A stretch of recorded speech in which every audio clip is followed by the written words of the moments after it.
In the last stream, we were working on setting up this massive concoction of machines and pipes to automate the production of these basic mechanisms and to automatically sell those basic mechanisms to our seller here. And right at the end of the last episode, we did manage to get that fully set up to the point where we were actively making money, and you can see that we now have over $100,000 in the top left corner of the screen there. Between streams, I've done a little bit of reorganizing. The general premise here is still exactly the same, and in fact, if we press F4, we can probably get a better view of what we've got going on here. The main thing that I've done is I've taken the water wheels, which previously were over here, and I've moved them over to here. I've also added 2 more water wheels to the setup to give us just a couple more stress units and allow us to push this to be just a little bit faster. I've also moved the lava from the cobblestone generator over to here, so the encased fan is now here. It's still making iron in the exact same way. Nothing else is really different here, but the cobblestone generator is now directly next to it, and that is because one of the first things that I would like to do in today's stream is I would like to get a mechanical drill to automate the mining of that cobblestone so that going forward, we can hopefully just have one storage drawer full of cobblestone at all times so that whenever we need it, we don't have to go and spend however much time mining it manually. Now, I can't help but notice that I think currently this is not working. The reason it's not working is we don't have any cogwheels, and that's probably due to the fact that this is not extracting. It is extracting. This is not whisking. That could be due to the fact that we're not going fast enough. That is fine. I have not configured the speed on this, and so it is still running at the default 16. Thankfully, we should now be able to crank this pretty high because of those extra water wheels. Let me try 128. That might be too far. It is. I think 64 in that case might be the max we can go, but that is still faster than we had it at the end of the last stream, and you'll see that is all running again and things are going well. So real quick, over here, if we want to get the mechanical drill, thankfully this is a very easy recipe. It's 3 andesite alloy, 1 ingot, and 1 andesite casing. The andesite casing we have, the andesite alloy we have, and the iron ingot we also have, so we can just take this. And the idea here is that we can just place this down on either side of the cobblestone. I think for us, what we're going to want to do is get another encased chain drive, place it down next to our current line of encased chain drives, and then just place the mechanical drill down right about there. Of course, pointing at the cobblestone. We will configure that in just a second. Let me quickly see if we don't have at least one more encased chain drive, and we totally do. Good. So back over here, if I were to do something like this, and if I were to do something, I think it's going to be easier if we just pick this up and put it back down like that, and then rotate it to face the front. Fantastic, at which point that does begin automatically mining the cobblestone. And I think for now, the easiest way for us to collect that cobblestone is going to be just with a regular Minecraft hopper. Now, we are pretty low on iron. I've only got 3 in my inventory. However, we do have iron being made over here. The only trouble is that it's a little tricky to get to the iron, given the way that I've kind of reset this up. In fact, I don't even think we can get to that iron because of the way that I've placed. Oh no, we can just about get to that iron given the way that I've placed it. I should definitely look at maybe tweaking that to make it just that little bit easier to access in the future. For now though, let me quickly get a regular Minecraft hopper. Boom and boom. And I think we'll just have it pump into a regular chest for now.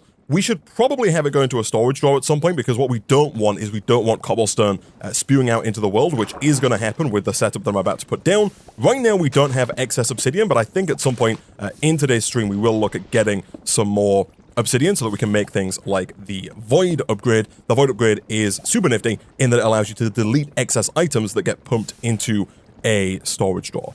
So boom and boom. And I think that should just work. I think now cobblestone will automatically get placed into that chest until the chest fills up, at which point it will start to kind of spew here. I think if it spews, it's most likely to just end up in the water, and it will of course despawn after 5 minutes, but that is still unnecessarily laggy for the server, and so at some point in the not so distant future, we will swap that out for a storage drawer that has a void upgrade. But speaking of storage, the very first thing that I would like to work on in today's stream is upgrading our storage system, because right now we've got 3 oak chests, we've got absolutely no space, and everything is just kind of haphazardly placed in these chests. It's super difficult to navigate, and it's a bit of a pain. Thankfully, we have got a couple of mods in the pack that are going to make our lives so much easier. The first is sophisticated storage. This is not to be confused with sophisticated backpacks, although I'm fairly certain they're made by the same people. Sophisticated storage adds these barrels and chests, which go up to higher tiers. So we start with regular chests, we move up to copper chests, iron chests, gold chests, and then finally diamond chests.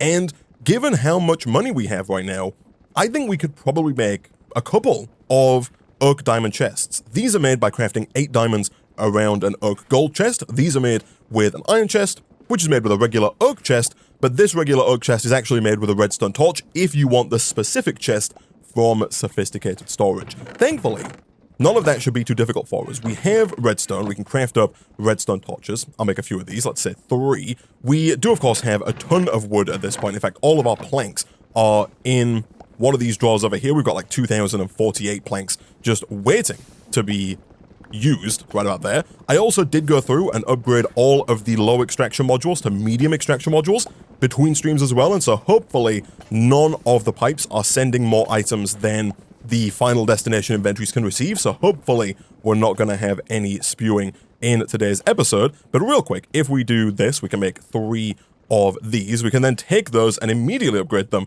to 3 oak chests, and then as we saw from there, we should be able to just buy, let's say, a stack of gold, because in the time that it's taken us to do all this, we've gone above 200,000. We're getting very close to $250,000 in our bank account here. So I'm not too worried at all about spending our money. In fact, down here, we can go ahead and buy 16 diamond ore without breaking a sweat. And just like the redstone ore, we can put this into our squeezer to give us a 75% chance to get a second diamond from each diamond ore. And not too long later, we now have 28 diamonds as well as more than enough gold. And so if we do this and this, we can get 3 oak gold chests. And if we do this and this, we can get 3 oak diamond chests. And if we throw these down, I'm going to move some of this stuff here. I'll move this. I'm also going to move the 2 furnaces that we have as well. So I'll pick both of these up at once, and then we'll go and throw 1, 2, 3 of these down. And these are just very big chests, at least initially. There is one more step we can take to make these even better, and that is if we go back to @sophisticated storage on the final page here, we have these upgrades that you can put into your sophisticated storage chests. The higher the tier the chest, the more slots you get. So I think the iron chest has 1 or maybe 2, the gold has 3, and the diamond has 4. The copper might have 1 actually, not the iron, but you can put these upgrades into here and it changes the functionality of the chest. So there are some that are useful in certain scenarios like auto smelting and auto compacting, but for us, I think the one that's going to be most useful is just the stack upgrade. There are 5 tiers of stack upgrade, starting at the stack upgrade tier 1 and moving all the way up to tier 4, because for some reason there's a tier 1 plus in the middle there. But essentially, each one of these increases the number of items that can be held in a single slot in the chest. By default, the tier 1 upgrade here multiplies the number of items that can fit in a single stack by 2. And so instead of being able to hold 64 iron in 1 slot, we would be able to hold 128 iron in 1 slot. Going all the way up to tier 4, which again I think is potentially doable. It is a lot of diamonds, so it might not be worth the expense. But again, the diamonds are not that expensive, and we do have almost $300,000 now. And so these multiply the amount of items by 16, giving you, I think, 1,024 items per slot in the chest, which if we give one of those to each chest is going to give us just a staggering amount of space in these chests to store our items. Now, before we do that, the next thing that I would like to do is craft a storage terminal. Specifically, I would like the storage terminal from Integrated Dynamics to allow us to access all of the items in all of these chests and craft with those items without having to manually go through each chest, find what we want, take it out, and then go back to our regular crafting station to do the craft. It's kind of like an early game version of a refined storage or applied energistics 2 system. To make it, we are going to have to start by purchasing a Menril sapling from the shop. Thankfully, these are super cheap. In fact, we can go ahead and buy quite a few of them. And just like with all of the other saplings in the pack, we can go ahead and throw these down, and then holding the hoe in our offhand, we can shift to make them grow a fair bit faster. They are pretty big trees, but thankfully it does look like they do grow next to each other quite nicely. And so if we go ahead and harvest these, the only problem you run into when trying to auto-mine these Menril logs is that some of them are enriched Menril logs, and those don't get mined at the same time as the regular Menril logs, which does make it a bit of a pain sometimes, but it should still be fairly easy for us to climb up here and tear this tree down, because the thing that we're actually after is, for now, not so much the Menril wood, but when the leaves break, you have a chance to get Menril chunks. And those crystallized Menril chunks are what we're going to need a ton of if we want to get into integrated dynamics, that being these guys right here. Initially, you can only get these by chopping down a tree and letting the leaves break, but if we make a mechanical squeezer, which is the electric version of this squeezer, we can then begin to turn our Menril logs into crystallized Menril chunks and also Menril resin, and that's going to give us a ton more of these. And if we check the recipe for the storage terminal, you'll see that we're going to need quite a lot of these crystallized Menril chunks. All of the stuff here requires them in one form or another. And so if we do want to get the mechanical squeezer, we need to do two things. We need to craft it, but we also need to get power as well, because this does require redstone flux to run. You can't jump on it like you can with this one. It does require a diamond. That's fine. We have some spare from the craft we just did. That's fine. It also requires the old squeezer, which is fine. We can take that. And then we need the 2 energy batteries and 1 obsidian. Obsidian can be purchased from the shop. It is a little expensive. For now, though, let's see if we can't make 2 of these energy batteries. That's going to require 2 blocks of redstone, which we do not have. However, of course, we can go ahead and buy some more redstone ore. And a second benefit here is that once we do have the mechanical squeezer, that's going to give us the same as the regular squeezer, in fact, more by the looks of it, and we don't have to do the jumping either. We can just set it and forget it, and we'll come back to process redstone or diamond ore. All right, so a little bit of redstone squeezing and a fair bit of Menril farming later. I do now believe that we have enough blocks of crystallized Menril to make 2 of these energy batteries. There's 1, and if we do this, there is 2. Perfect. That should be everything we need to make the mechanical squeezer, just as soon, of course, as we pick up the regular squeezer, which we did almost lose. Boom and boom. Fantastic. And so now, as I mentioned a second ago, we are going to need to give this power, and I think initially we might have to go with the generator from integrated dynamics. A lot of the generators from a lot of the other mods have been made more expensive. For example, the dynamos from thermal expansion require redstone coils. The redstone coils require either an induction smelter, which we can't get, or an engineer's workbench, which we also can't get. It requires plastic, which requires pneumaticraft, which we have yet to start with. And so I think initially we might have to do a little bit more acquiring of the Menril here to get ourselves at least 1 generator, if not potentially 2 generators, so that we can look at powering this guy. The generator from integrated dynamics here is fairly straightforward. You just put regular fuel into it, and it will turn that fuel into power. And again, not too much Menril farming later. We have another energy battery, and as soon as we get some cobblestone from our newly minted cobblestone generator over here, we should be able to make another standard Minecraft furnace, and that is going to be everything for our first generator. And that's kind of all of the Menril farming done, at least sampling wise, because now we should be able to take the massive amount of Menril logs that we have and just run those through the mechanical squeezer. So if we place the generator down, we can place some fuel into there. I think Menril planks should get the job done like that. And then in here, we can place our Menril logs, and those are going to slowly but surely get converted into crystallized Menril chunks, as well as Menril resin. For now, we don't really need the resin. You can put the Menril resin into a drying basin, and that will go ahead and turn it, I believe, into a block of crystallized Menril. So there are uses for this, and it might not be a terrible idea for us to get a drying basin if we do end up needing a staggering amount of crystallized Menril, but of course we do have a ton of logs here, and so should be able to get a lot of crystallized Menril chunks without having to resort to using the drying basin. And so now it is kind of on us to pivot back to this storage terminal. Along with the storage terminal, we're also going to need some logic cable, this stuff right here. This is just the generic cable from integrated dynamics. And then we're also going to need to get ourselves an item interface, this thing right here. The item interface is going to go onto our chests to attach it to the inventory network. We're then going to place logic cables onto those item interfaces and then connect the storage terminal to the logic cables. None of these are too difficult. In fact, the item interfaces are very easy for us to make. I don't think it's going to matter that we make Menril chests here. I think that should work just fine in terms of crafting these item interfaces? It does. And so we can go 1, 2, 3. That's going to connect those up. Then in terms of making the logic cable, it is just, you guessed it, more crystallized mineral chunks, this time with sticks and redstone. Also very straightforward. We can go 1, 2, 3.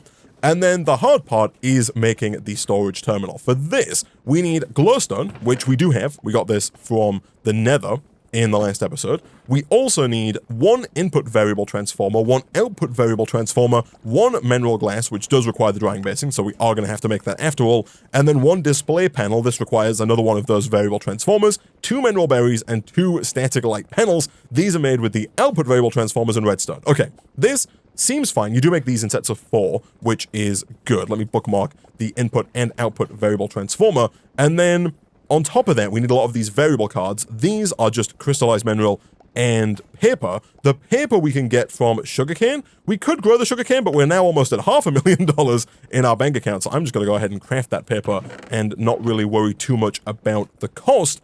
And then we need a slime ball, which could be tricky. There is a purchase for oil clumps, but these require a tier 2 permit, which we don't currently have. And so we are going to have to find a different way of making the slime ball for the input variable transformer. It looks like we can craft regular slime balls with lime dye and dough. This is the same dough we saw in the last episode. So for this, we do need to either bulk wash or mix some wheat flour with water. The wheat flour, pretty straightforward. We just mill wheat, so that doesn't seem too bad.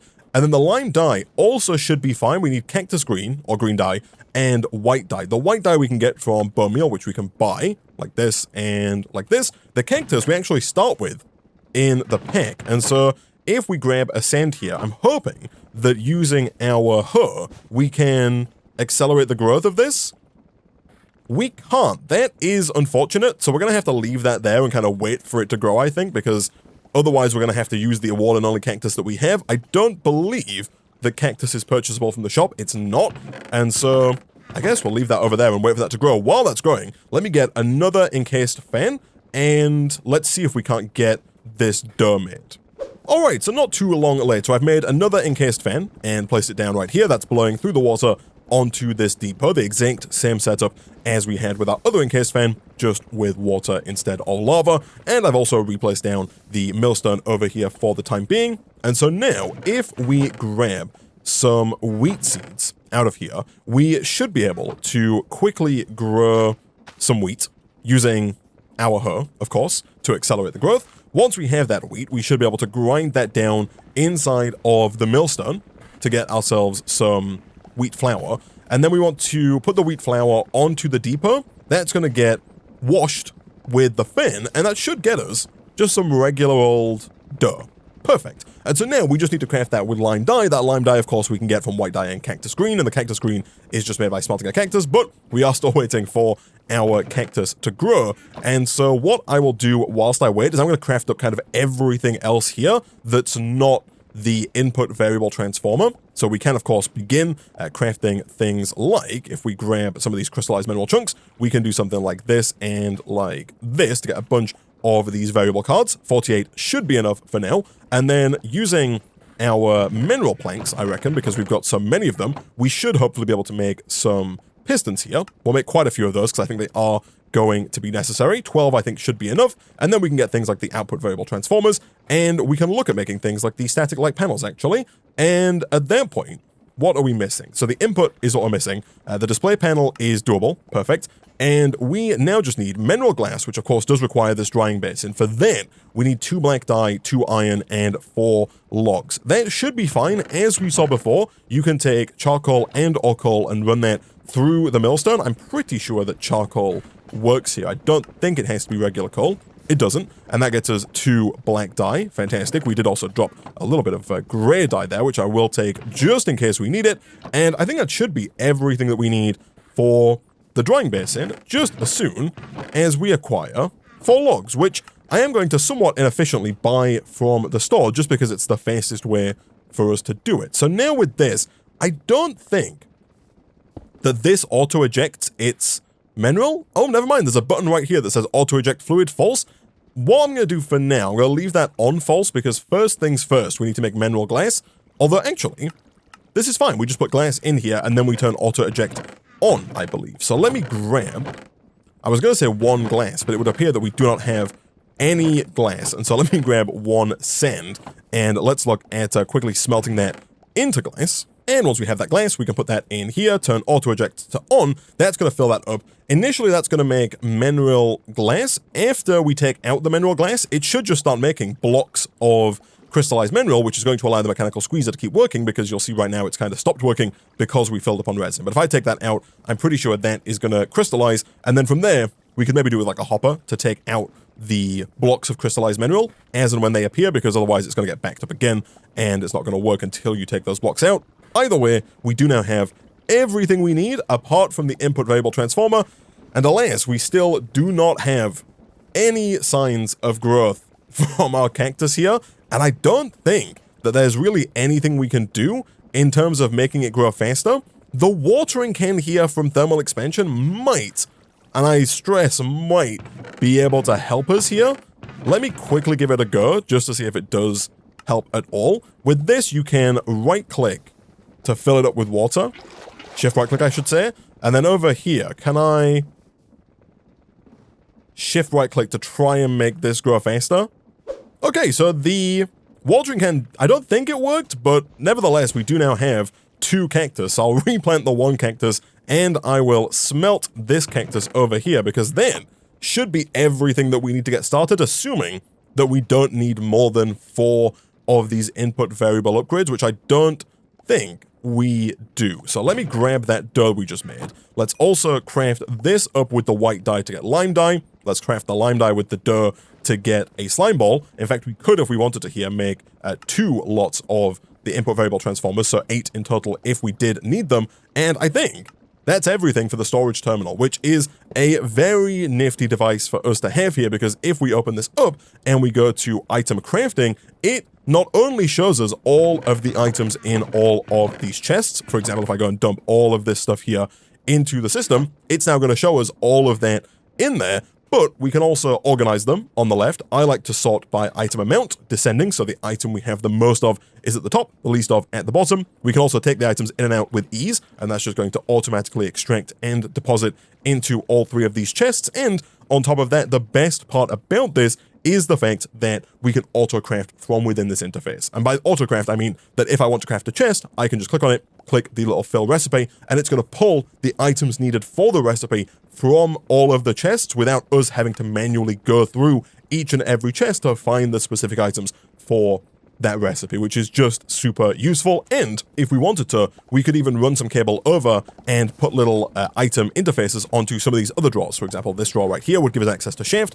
This chest here would give us access to all the scrap that's getting made by this setup here. We could put one on here to give us access to the 2048 planks that we backed up on. We could even put one onto the iron drawer as well, and onto the cobblestone chest, and make all of that stuff accessible via that one crafting terminal, which makes it just super useful. One small thing, by default, in this pack, the EMI search bar is in the middle of the screen. There are a few things you can do here. You can configure the size of the grid. Right now, it defaults to this size, but if you click grid size, you can make it smaller, you can make it shorter, you can make it smaller and shorter, and there's a couple of different ways in between. I quite like this super big version that it starts with, but if you go to your inventory and then click EMI, you can scroll down to center search bar. By default, that's set to true, which puts it here, and that does kind of overlap it a little bit, which can be a bit awkward. But if you just move it to false, it moves it off to the right-hand side. That's not a problem if you're playing at like a smaller GUI scale, but for me, with this gigantic GUI scale, it works quite nicely. And of course, now that we have the mechanical squeezer, we can, first of all, take that out and take those blocks out just to allow this to work, but we can also come over to here, buy, say, a stack of diamonds for $50,000, whack those directly into the mechanical squeezer, and now without having to do any jumping, it's going to go ahead and make us diamonds, which is fantastic. Iron, of course, we already have in our iron drawer. I'll also go ahead and buy like a stack of gold ore as well and whack that in there to get it smelting. We do, of course, have some gold in here. The idea being that we can start to look at those upgrades as well. So if we go to sophisticated storage again and we go back to here, we're after maybe ideally the tier 4 stack upgrade. So for the tier 1 stack upgrade here, this is not too bad. It requires an upgrade base, which is iron and planks. We'll make maybe 3 of those if we have what it takes, which we do. and then we'll see about upgrading those to tier 1, which we can definitely do, 1, 2, 3, and then to upgrade those to tier 2, we can go to tier 1 plus, or we can go straight to tier 2 with the iron and the iron blocks. Let me go and check how much iron we have over here. The Twitch chat did make a good point earlier in that we can just rotate this, I think, like that, and that's going to make it just a little easier for us to grab what's in here, at least until we get to the point where we actually do hook this up to our system. For now, though, we can take all of the iron and iron blocks back over to our terminal, and that's only going to be enough actually for one now that I think about it. Let me do this. I'm going to need 6 blocks of iron in total. Again, another benefit to hooking up the compacting drawer, because it would give us the iron in nugget, ingot, and block form, so we wouldn't have to do crafts like that going forward. But that should be everything we need to make a couple of these. Let me put these away in the system, and let's go 1, 2, 3. Perfect. Going from there to gold is where it gets a little bit expensive, because we actually don't have that much gold. We do have the ability to make it. It's just going to take a while with the furnace over there. Over here, this is working. The only thing slowing us down is the fact that we only have the 1 generator. I think that is kind of a non-issue at this point, though. We should be able to make a second one of these generators now incredibly easily. We can make multiple of these crystallized mineral blocks. We can make another block of redstone, and that's going to get us another energy battery, which we could use as a buffer as well if we wanted to. For now, though, let me get another furnace and another generator, and we'll go ahead and whack that down. For now, probably on the back, like right about here. It's a little awkward, and we should definitely make the platform bigger to kind of accommodate for that. But if we do this and this, that's hopefully going to give this a little bit more power to go just that little bit faster. We've got a ton of diamonds here, though. You'll have to see it. We can very easily make the 6 blocks required for the tier 4 upgrade. We are just waiting on getting enough gold here, because we need to make 2 blocks of gold, which currently we can't do. And ideally, we want to do 6 blocks of gold so that we can upgrade all of these with the highest tier upgrade. It is worth here crafting a blast furnace to use instead of the regular furnace, specifically for things like the raw gold, because it is twice as fast. If we look in JEI, the raw gold in a regular furnace takes 10 seconds, and in the blast furnace, it only takes 5 seconds, so it is going to smelt much faster in the blast furnace there, and it's probably even worth making a couple of those blast furnaces if we really want to start smelting large amounts of gold.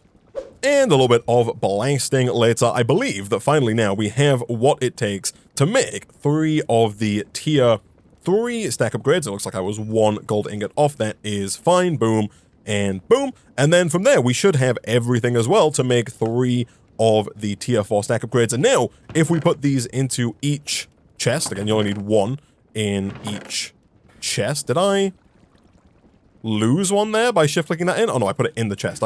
So 1 in there, and 1 in here. And I believe now that if we click the sort button, like that, it's going to compact that down, and you'll see that we've got 208 out of a possible 1,024 items in every single stack.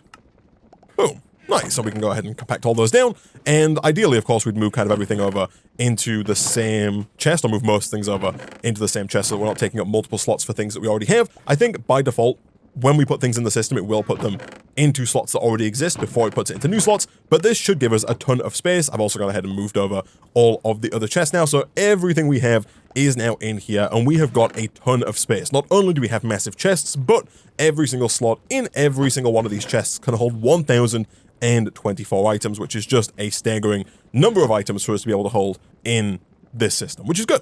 And so now we can finally look at finishing up the first chapter of the quest book. We're going to pivot back all the way to episode 1, where we made this arboreal extractor to get this resin, and where we made the coke oven to get this creosote oil and this charcoal. So this quest here wants us to make rubber and then cured rubber. Cured rubber is made by smelting regular rubber. Regular rubber is made by compacting resin. So for that, we need a basin and we need a mechanical press. I do believe that we should have both of those things. The mechanical press we have, the basin we might not have, but we should be able to make with some more of our andesite alloy here. So if we quickly do one of these, we can get ourselves a basin, and we should be able to very quickly hook that up. Now, where we're actually going to hook that up is a different question. Do I have a spare gearbox? I do indeed, and you can see already how much faster that is than trying to find all of those items manually. Let me somewhat awkwardly do this and this, and we'll put the basin down right there for now. Then we should be able to just take our bucket of resin, drop that into the basin, like so. And ideally, that's going to make rubber. Nice. And then we can take that rubber by right-clicking and, of course, smelt it into regular rubber. Unfortunately, it looks like we can't do that with a blast furnace, so it is going to have to be done with a regular furnace, which could definitely do with some more fuel. Again, the mineral planks, I think, are the best source of fuel for us right now. And once we have that, that's going to complete the quest there. But now we need to make some of these copper casings, which require quite a bit of copper, a fair bit of rubber, and a little bit of glass. So I think what we're going to do, let's go ahead and buy like 2 stacks of copper. We'll throw those in here and here to start those smelting. And then whilst we wait for those to smelt, again, they do require yet more fuel. That's fine. But while we wait for those to smelt, we'll also go ahead and get even more glass, because right now we don't have any. But of course, just like we did before, we can take our cobblestone out of here, run that through our millstone twice, turn it into gravel, turn it to sand, and then smelt it into glass. And in the time that it's going to take us to do that, we should be able to get a decent amount of rubber. It also looks like we compacted those down into blocks of rubber, but we can decompact those as well fairly easily. I'm going to keep moving the resin over to get even more of this rubber, and we'll of course continue to smelt that in here. That should allow us to make a decent number of these copper casings, because we need these for the spout, for the fluid tanks, the fluid pipes, the mechanical pump, and the hose pulley. I don't think all of those require them. I don't think the pipes, for example, require any, but most of the items that do require at least one of these copper casings, and the copper casing for the spout is the most important one here, because that is going to allow us to make treated wood. We can finally take the creosote that we're making from our coke oven, send it through to a spout, and then if we put the planks that we're making over here, if we have them first go onto a depot, we can then squirt the creosote onto those planks, thus transforming them into treated wood. The reason that we want to do that is that if we go all the way back to the recipe for the basic mechanism here, this recipe is the one we're using right now, but the eagle-eyed amongst you will notice that it says page 1 of 2 at the top. If we go to the second page, all we do here is we swap a regular oak plank for a treated wooden plank, and that doubles the number of basic mechanisms that we get, thus doubling the amount of money that we make. We go from 4 to 8 just by using creosote. And so for that, we are going to have to automate the production of creosote if we want to automate the production of treated wood. But I don't think that should be too difficult. We can buy coal ore from the system. We can process that either via a furnace, via a crushing wheel, or I think via the mechanical squeezer into a fair amount of coal. Then we can pump that directly into the coke oven. Unlike charcoal, regular coal can go directly into here. If I do this and this, do I get coal? I do. Very inefficient, but it does work. And this, of course, is going to make not only coal cook for us, but even more creosote. And then using the mechanical pump here, we can pump from the coke oven round into the spout, and then use that, of course, to automate the production of treated wood. But that is getting well ahead of ourselves for now. Let me continue to get more plastic and more glass so that we can make these copper casings. All right, and a fair bit of sand making and rubber smelting later. I think we're good to go here. We've also got these 2 stacks of copper. We'll drop those into the system along with everything else, and we should now be able to make quite a few of these copper casings. You also get 4 at a time, which means we can make a ton of these. We will, of course, use our first one here to make this spout. Very straightforward. And we'll probably make a few of these other ones as well. The hose pulley isn't going to be too useful for us just yet, but will be very useful for us later on in the pack. For that, we need some more dried kelp. That's fine. We can go ahead and smelt that. That one's faster in a smoker, which we don't have. So for now, I'll just put that in the furnace because there's not really much of a rush on the hose pulley. As far as regular fluid pipes here, we do need some plates. That is fine. We can quickly swap out our basin underneath the mechanical press for a depot. If we grab some copper ingots, we can just throw those in over here. Let me quickly pop this off. Boom. And boom, and then we can just drop a bunch of those down, and that is going to plug nice and fast because I also did go ahead and double up the number of water wheels that we have to now have 10 water wheels in total. That allowed us to speed up to 98 on the rotational speed controller here, which has made things a fair bit faster than they were a moment ago, which is good. And so now back over here, fluid pipes are, I think, pretty much good to go. I assume they're just like this. Again, when you're shift clicking in, the items need to be in the system. That's why that's not working. But there is some fluid pipes. You'll have to see it. And what else do they want us to make? It wants us to make either a fluid cell or a fluid tank. We are going to need both of these in the not so distant future. I think the fluid cell might be more useful initially, because the fluid cell here we can use as a tank. This requires some redstone servos, which are just iron and redstone, along with iron, glass, rubber, and a fluid cell frame. This requires a copper gear, which is very doable. If we quickly get some iron nuggets, we should be able to make oh no, that's a bronze gear. Bronze is an alloy between tin and copper. Tin we do not have, however, I'm fairly certain that we can purchase it from the store. We can indeed. I'll buy a full stack and divvy that up over here because we are creeping very close to $750,000. The reason I would like the fluid cell is that we can take it to the nether, fill it with lava, and then we can bring, I believe, 32 buckets of lava back with us, which is going to be quite useful until we get to the point where we automate the production of lava.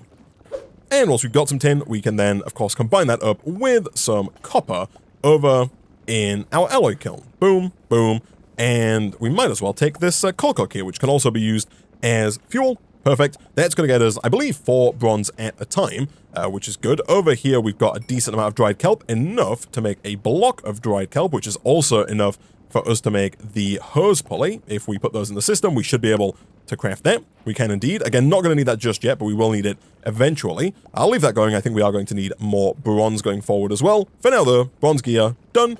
Fluid cell frame, done. And fluid cell also done. Fantastic. And so now it is just the mechanical pump and then the treated wood, and that should be basically everything for this quest line. The mechanical pump is pretty straightforward. 1 copper casing, 1 cogwheel, and 1 fluid pipe. Done. We are getting a lot of shaft, andesite alloy, and cogwheels from the byproducts of making this basic mechanism here, so I'm using those every now and again, especially when we doubled up on water wheels. Having those shafts was quite useful. And so now we just need to make 1 treated wood. Now, the annoying thing about the spout is that you cannot bucket into it. So if I get a bucket of creosote, which I think we might actually already have, we do. What you can't do is right-click the bucket onto the spout. It just doesn't put the liquid into the spout, unfortunately. That's where you need something like a mechanical pump and some mechanical pipes, I believe. The mechanical pump here, as the tooltip will tell us, I believe allows us to transfer fluids fairly easily, and you can see there's a direction there on the fluids. So I think what we can do is we can place down a pipe like this. We can place down the pump like this. You can see the direction it's pumping in. I think then if we put down the tank here, we can put the creosote into the tank, like so, and there's now 1 bucket's worth in there. This does look like it actually has the option to auto-eject. Let me real quick. The way this works, I believe, is that we would then put a cogwheel down to just show this off real quick. We can do this, and then if we get a crank, we should be able to just crank that. And I think if you crank it the right way, that should just move the creosote over. Oh, of course, we do need to set the fluid cell. So here we need to go to configuration, set it to output to the side where the pipe is. So you'll see this is now orange, not white. And then now if we crank this, we should see that creosote moved over. And you can see at the top there, it's got 400 millibuckets. If we keep going, I think that will go all the way up to 1,000. One thing I did want to try though, this does retain its inventory, I'm pretty sure. It does, you'll see the creosote is still in there. I kind of wanted to see, if I put this down here, and I set the other side to output, that being the right side, and have auto output turned to enabled, will that just push? It will just push. That is actually quite useful. And so now we can just actually kind of get rid of these. That doesn't mean these are useless, because now it means we can use the mechanical pump to extract from the coke oven. So we can have this down like this, use the wrench to rotate that, of course, and then we can pump that around and into here, like this, but of course we need to make sure that this is set to input, like that, at which point I believe that should work. Let me do that, there we go. You can also right-click these to make them glass, but it looks like you can only do the glass on the straight line pipes, I guess. That's fine. And then over here we can of course do the exact same thing. We could put down the cogwheel, we could throw down the hand crank, and in here we got 8,500 millibuckets of creosote. If we crank this, we should see that creosote moving over into the fluid cell. And then of course, because that's set to auto output, whenever we put planks down under the spout, that should take the creosote out of the spout, use it to make treated wood, like so, and then more creosote oil is moved automatically from the fluid cell into the spout to make even more treated wood. Nice. And so that part of the equation should be fairly straightforward to automate, actually. And so all we really need to do now is over here, we need to kind of shimmy this part of the setup, which is easier said than done because it means moving all of the cogwheels and the chain drives and whatnot. But we need to shimmy this over and basically insert this spout with the depot before this belt. So we want the spout with the depot here, where the drawer is, so that all of the treated wood can be made, and we probably want to replace this drawer here with one for treated wood, so the treated wood gets extracted, put into its drawer, and then sent onto the belt so that we can double the output. And then we need to automate the creation of creosote oil, and to do that, we would need to get another buyer. The buyers, thankfully, super easy to make. We just need some iron and a hopper. I think we should have everything for that. Boom and boom, we do indeed. And from there, we're going to buy the coal ore automatically, and I think it probably is going to be sensible for us to use the mechanical squeezer here to automatically turn the coal ore into coal, just because we get so much of it. And we can then do two things. We can send that coal to the coke oven, but we can also send it to the generators that are then going to power the mechanical squeezer to continue to make more coal. So real quick, let me see about shimmying this back to see if we can't squeeze this spout in. The Twitch chat has recommended that I put the spout here, so I kind of moved the gearbox that was there. We could move that to the other side and try and reconnect that up so that the deployers do deploy.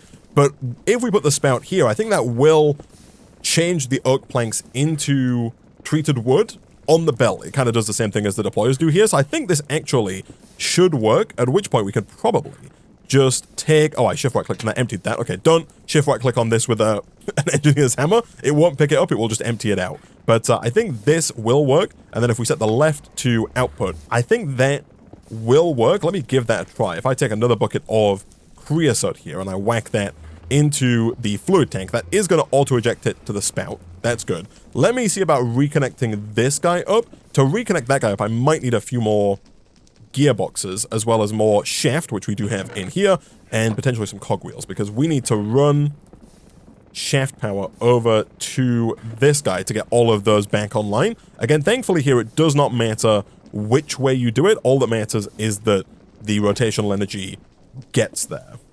Alright, and not too long later, we've added 2 more gearboxes to this. This is now back online, and I've replaced down this shaft. I did temporarily remove this shaft because my system was just pumping oak planks into this chest here, which of course is not what I wanted. So now, when we put this back down, this does in fact work. So if we get more creosote, we put the creosote into the tank, that goes into the spout then does make the treated wood first, and we get even more money because we make 8 of these at a time, which is fantastic. Still the same 20% chance to get random junk, which is of course not ideal, but we are now making twice as much for every item that we use. Of course, we now need to automate the production of the creosote and the moving of that creosote over into this fluid cell. And this is where I think we might actually need to get more than one coke oven, because I think the coke oven, as we saw, is very, very slow, and I don't think that we're going to be able to maximize speed with just one coke oven.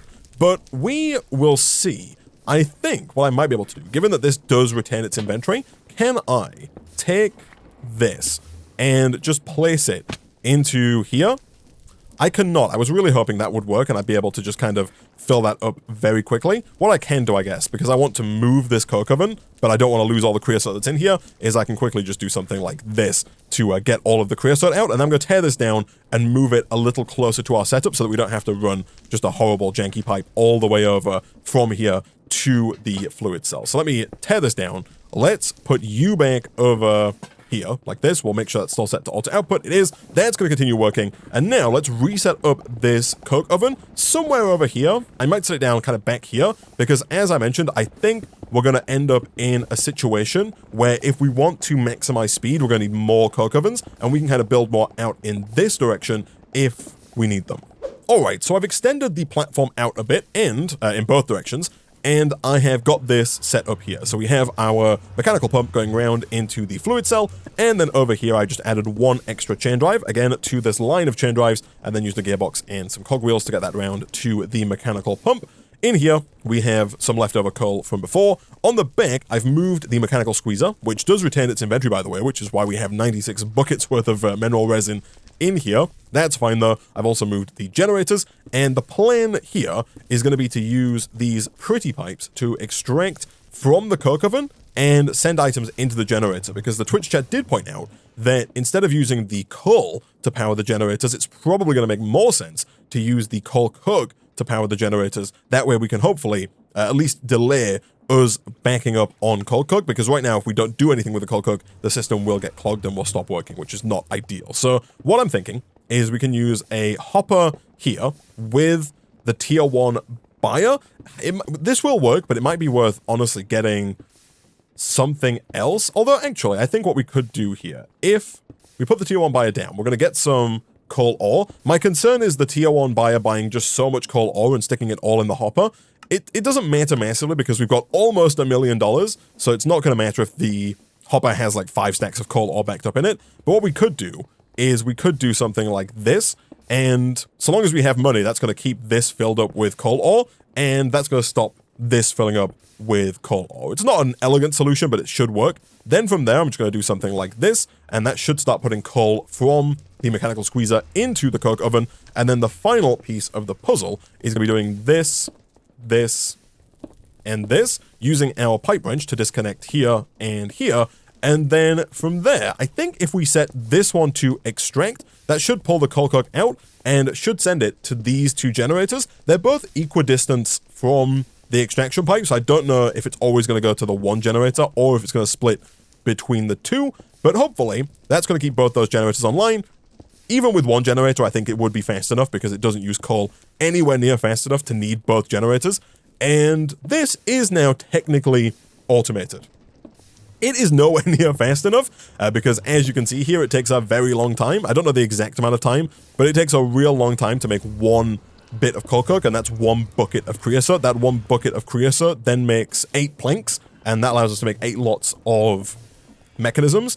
And so we are going to want to get way more coke ovens. Thankfully, this is pretty scalable here. So we can, of course, take the 1 mechanical squeezer. This is going to be, especially with both generators online, I think it's going to be more than fast enough to get enough coal for a bunch of coke ovens. And from there, we just have to swap this hopper out, I think, to a pipe with an extraction module and extract into multiple coke ovens.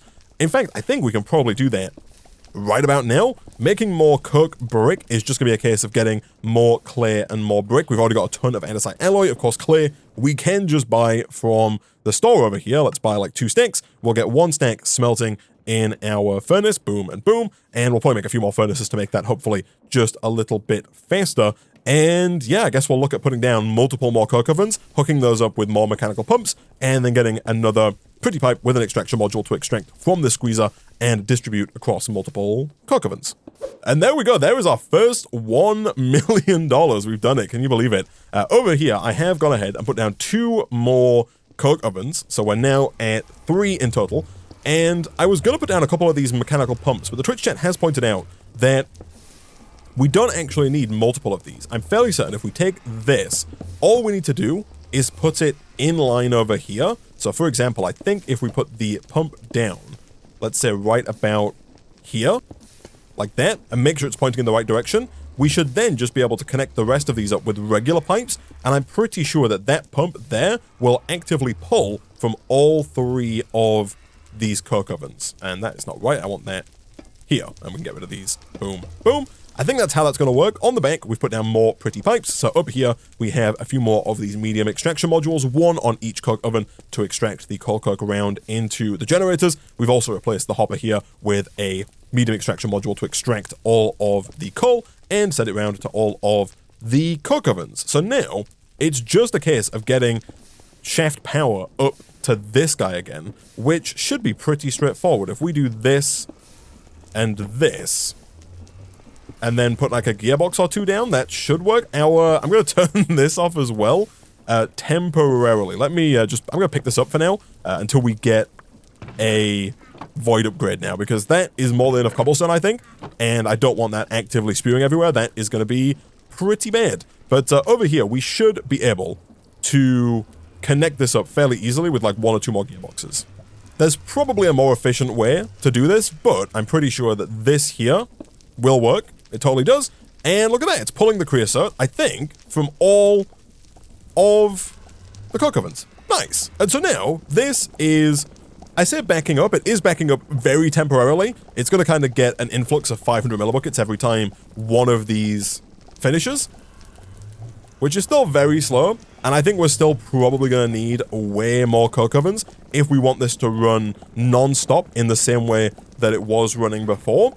And so I think there is kind of a non-zero chance here that we are making less money per second now than we were like an hour ago, but we are definitely making a higher percentage of profit margin based on like how much we spend on making stuff and then how much we get out as the final result. Like, we're definitely getting more money back for the money that we put in, but if we want to make even more money, we just need to put down more coke ovens, like way more coke ovens, and just get even more pretty pipes on the bank and just kind of distribute everything around, and that should work. Chat is right that this first coke oven isn't getting any coal coke, and that's because right now this pipe is extracting, and of course you can't insert with the same pipe that you extract with. Thankfully, that's a fairly easy fix. Shift right click to break this, and then replace that back down. That's going to connect up there, and that's going to send coal into there as well as into all of the other coke ovens. And so between streams, I'll probably look at putting down a few more coke ovens, taking us up to maybe 5, potentially 6 or 7, depending on how things are going on this end. We do at some point need to do something with all of the stuff here, maybe set up a few drawers to collect those. Again, next time we'll come back, and I think we're definitely going to start on Chapter 2. Before we do, actually, real quick, there's one quest that we didn't complete in Chapter 1, and that is the quest for the rolling mill. For this, we, I think, are just missing an andesite machinery, and for that, we're going to be missing potentially an andesite casing. We have the casing. Do we have the mechanism? We do have the mechanism, so that should be everything to make it. It doesn't want to shift click in there. That might be because of the hammer. The hammer's not at full durability, and sometimes that does cause issues when you try and shift click things in like that, but I'm assuming this does work. It does indeed. And then I assume that we have almost everything we need here. We need 4 andesite alloy, which it looks like we are missing. Thankfully, again, we're kind of producing it passively over here, as well as shaft, boom, and boom, and I think, there we go. That is the completion of Chapter 1, The Mechanical Age. Next time, we'll come back and we will start working on Chapter 2. Now, we did get 12 coins here. That's not really much money now that we've got over 1 million, but we will begin working on Chapter 2. Chapter 2 is going to be us focusing on making the next tier of mechanism, that being this compressed mechanism. This requires compressed iron, invar, and then lava. Lava is really, I think, the only tricky part here, because the compressed iron, I think, is going to be fairly easy to automate with the pressure chamber. The invar rod is going to be fairly easy to automate as well. If we can find a way to automate invar production, we can make it with the alloy kiln, but I don't believe the alloy kiln is automatable. But it looks like what we're going to have to do is use the create trains to transport lava from the nether back to the overworld, because you can use the hose pulley here to generate unlimited lava and then use a train to move it back. I've never used the trains from create. They look nifty. Apparently you can run the trains through the nether portal and then back again. So we're going to have to set up some big old contraption to bring lava back from the nether to the overworld and then use that to automatically make these compressed mechanisms. But that is, of course, a problem for future Isaac. For now, we're going to go ahead and wrap up this episode of Forever Factory there.